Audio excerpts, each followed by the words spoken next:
নমস্কার বন্ধুরা, আমার চ্যানেলে আপনাদের স্বাগত জানাই। আজকে আমি আপনাদের বানিয়ে দেখাবো ইলিশ মাছের মাথা দিয়ে লাল শাক। তার জন্য শাকটাকে প্রথমে কেটে নেব। শাকটাকে বেছে নিয়েছিলাম, বেছে রেখে দিয়েছি। এবার আমি শাকের গোড়াটা কেটে ফেলে দিচ্ছি। তারপর আমি শাকটাকে কেটে নেব। খুব ছোট করব না, একটু বড় বড় করেই শাকটাকে কেটে নিচ্ছি। শাকটা পুরোটা কাটা হয়ে গেছে। কিছু সবজি দেব বলে এবার সবজিটাকে কেটে নেব। কুমড়ো, আলু আর বেগুন দিচ্ছি। এবার কুমড়োটাকে কেটে নিলাম। খুব ছোট করব না, একটু বড় বড় করেই ডুমো ডুমো করে কেটে নিলাম। এবার আলুটাকেও কেটে নেব।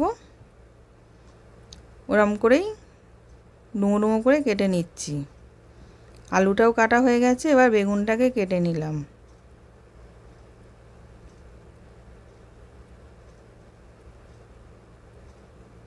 এবার সব সবজিগুলো কেটে রেখে দিয়েছি।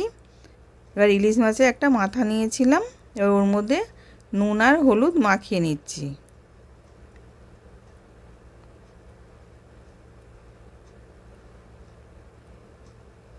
এবার নুন হলুদ মাখানো হয়ে গেছে, কড়াতে তেলটা গরম হয়ে গেছে। এবার আমি মাথাটা মাছের দিয়ে দিলাম। এবার মাছের মাথাটা হালকা করে ভাজবো, খুব বেশি ভাজবো না, কড়া করে। এবার উল্টে পাল্টে হালকা করে ভাজা হয়ে গেছে। এবার আমি তুলে নিলাম। এবার ওই তেলের মধ্যেই শুকনো লঙ্কা আর কালো জিরে ফোড়ন দিলাম, দিয়ে কুমড়ো আর আলুটাকে দিয়ে দিলাম প্রথমে, দিয়ে হালকা করে ভেজে নেব। এবার হালকা করে ভাজা হয়ে গেছে। এবার আমি বেগুনটাকেও দিয়ে দিলাম।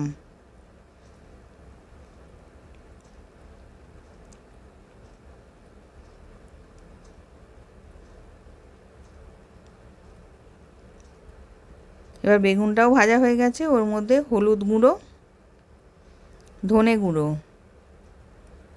জিরে গুঁড়ো আর স্বাদ অনুযায়ী নুন দিলাম, আর কাঁচা লঙ্কা কুচিয়ে দিলাম, দিয়ে সব একসাথে ভালো করে কষিয়ে নেব।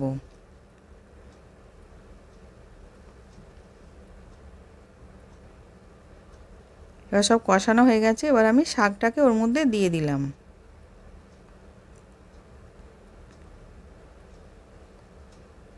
দিয়ে ভালো করে মিশিয়ে নেব।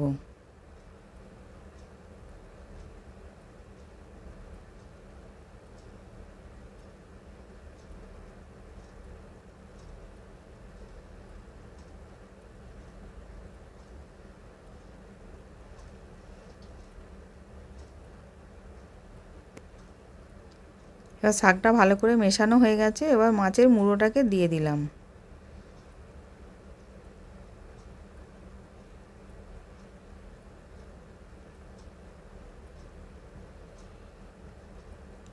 দিয়ে এবার চাপা দিয়ে রেখে দেবো সেদ্ধ করার জন্যে।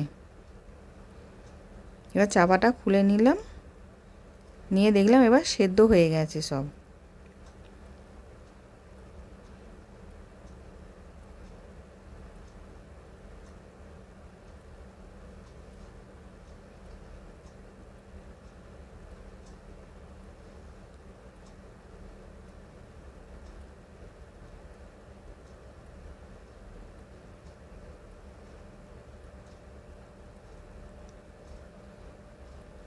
এবার জলটাও শুকিয়ে গেছে। এবার নাবিয়ে নিয়েছি। নতুন নতুন রেসিপি দেখতে লাইক দিয়ে ফলো করে রাখো। আশা করছি ভিডিওটা ভালো লেগেছে। আমি হাজির হব আর এক নতুন রেসিপির সাথে।